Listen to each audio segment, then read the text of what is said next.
एकादशी के दिन बन सके एक बेलपत्र, उस बेलपत्र के मध्य भाग में बीच वाली पत्ती पर लाल चंदन और दोनों पत्तियों पर पीला चंदन, नीचे वाली दोनों पत्तियों पर पीला चंदन, बीच वाली पत्ती पर लाल चंदन और दोनों पत्तियों पर पीला चंदन। और इसी बेलपत्र के साथ में जो लाल चंदन वाला जो पत्ती है उस पर एक श्वेत पुष्प, सफेद फूल रख कर आप अपनी कामना कर जब आपको जल चढ़ाते चढ़ाते 3 महीना 4 महीना 5 महीना 6 महीना आपके हो जाए और बाबा देवाधिदेव महादेव को जल चढ़ाते चढ़ाते समय बीत जाए, तब बाबा से अपने दिल की बात कहने के लिए लाल चंदन, सफेद पुष्प, पीला चंदन दोनों पत्तियों पर अपने हाथ में लेकर कामना कर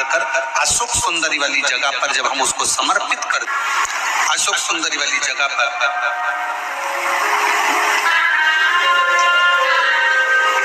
ये शिवलिंग जलाधारी और उसके सामने का जो भाग है उसके मध्य भाग में अशोक सुंदरी का स्थान। बस इसी स्थान पर बेलपत्र और श्वेत पुष्प,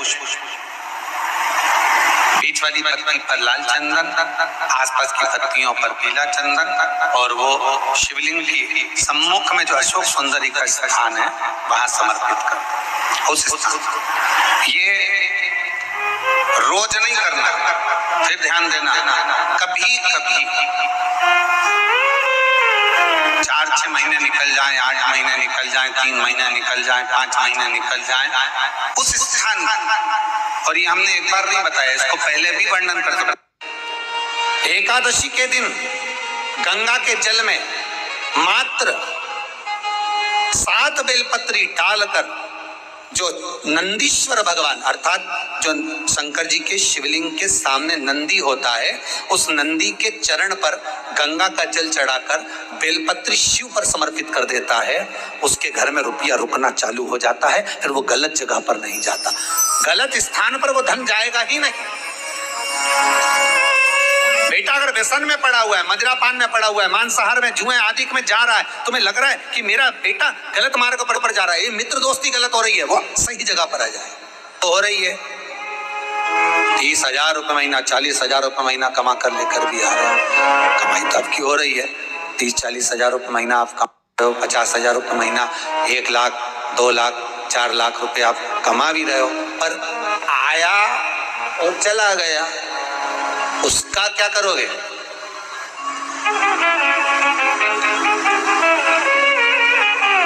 उसका करना क्या है? बहुत सुंदर संवाद है, ध्यान दीजिएगा। जिसके घर में कमाने वाले 2-4 हैं, पैसा तो आ रहा है पर घर में टिक नहीं रहा, डॉक्टर में, पुलिस में, एक्सीडेंट आदि में, कहीं गलत जगह पर व्यसन में अगर पैसा जा रहा है, जुए में, मांसाहार, मदिरा पान, या कहीं आया पैसा आने में कमी नहीं, आ रहा है पर टिक नहीं रहा, रुक नहीं रहा, कोई मांगने आ गया दे दिया, फिर वहां से अपने पास नहीं आ रहा, अपन कह रहे भैया हमारा पैसा लौटा दो, नहीं आ रहा।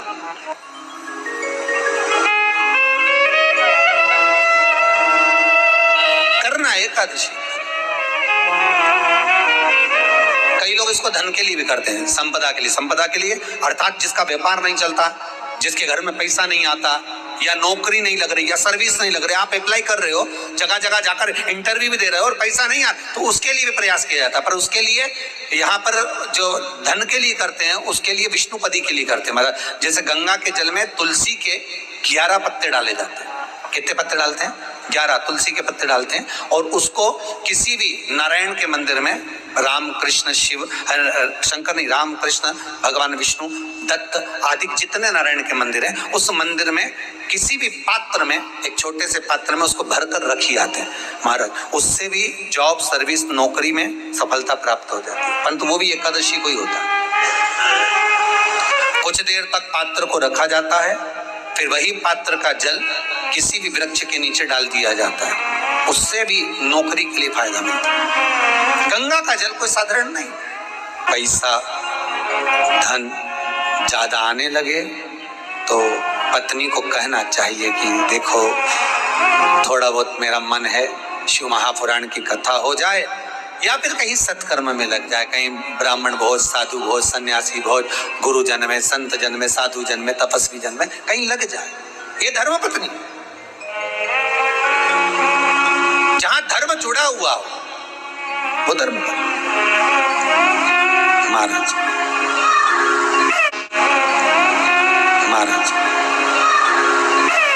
कुछ तिथियां होती हैं जिन तिथियों में अगर आप रोज गंगा का जल शंकर को नहीं चढ़ा सकते तो शिव महापुराण कथा कहती है, स्कंद पुराण कहती है, विष्णु पुराण कहती है, गर्ग संहिता कहती है, गीता पुरुष गोरखपुर का कल्याण का गंगा अंक कहता है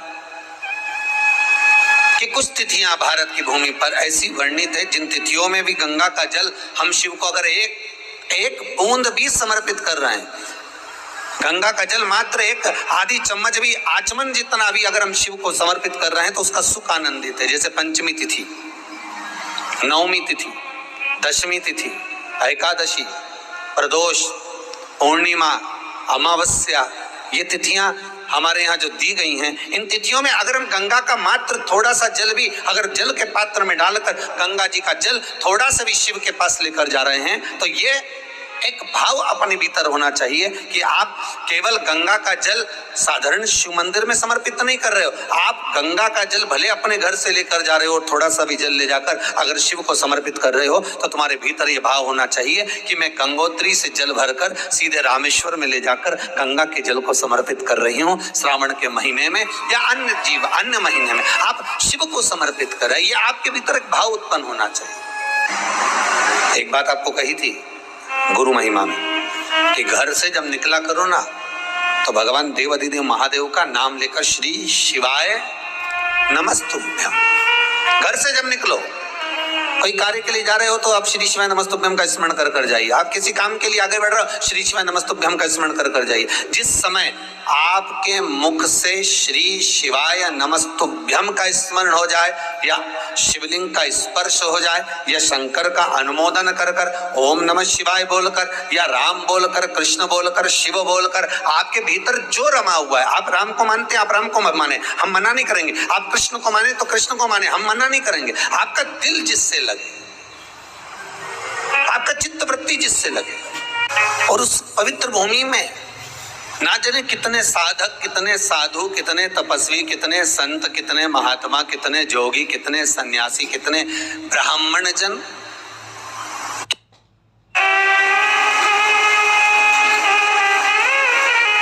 पवित्र भूमि,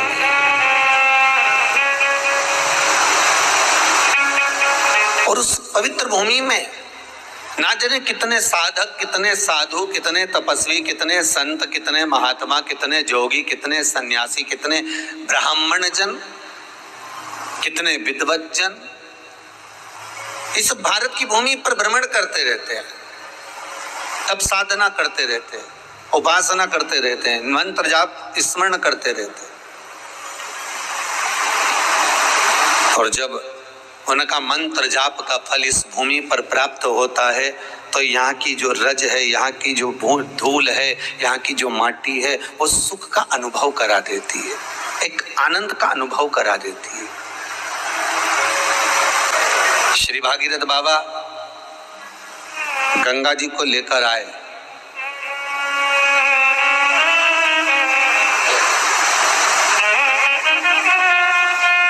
भागीरथ बाबा तो गंगा जी को लेकर आए 60,000 काकाओं के उद्धार के लिए, और वो गंगा भी बहती हुई गौमुख से लेकर चलते चलते चलते चलते वो गंगा भी कलकत्ता तक जब पहुंची है, गंगा सागर तक जब पहुंची है तो उसके घाट पर, उसके तट पर, गंगा महारानी के किनारे पर जितने भक्त, जितने साधु, जितने सन्यासी, जितने साधक, जितने उपासक, जितने जीव रह रहे हैं, ये गंगा उनका कल्याण कर रही है, और जो उसकी शरणागति में जा रहा है गंगा उसका उद्धार कर रही है। गंगा किसको संवारती है?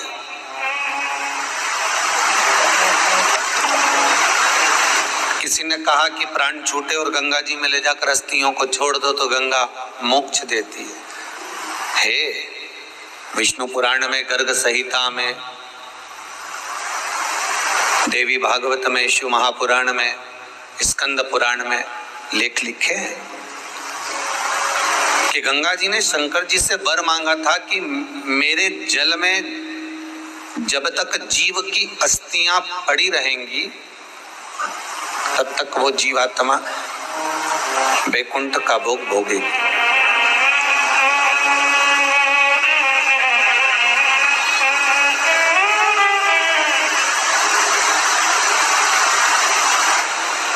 पर गंगा जी ने एक बात और कही है, शिव महापुराण में आपने श्रवण करा ना करा, पर एक बात और गंगा जी कह रही है कि मैं तार दूंगी, मैं पापी से पापी जीव का उद्धार कर दूंगी, मना नहीं है। वैसे भी तो भारत की भूमि तो पावन पावन नदियां सारी की सारी जितनी भी हैं ये भारत की भूमि पर है, ये भारत माता पर विराजमान, सारे के सारे पावन तीर्थ इस भारत की भूमि पर विराजमान है।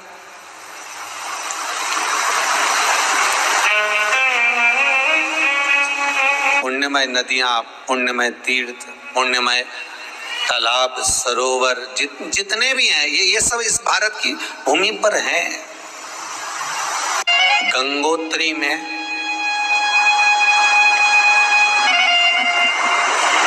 आप लोग गए होंगे कई लोग गंगोत्री, बद्रीनाथ के जो 4 धाम हैं, यमुनोत्री, गंगोत्री, केदार और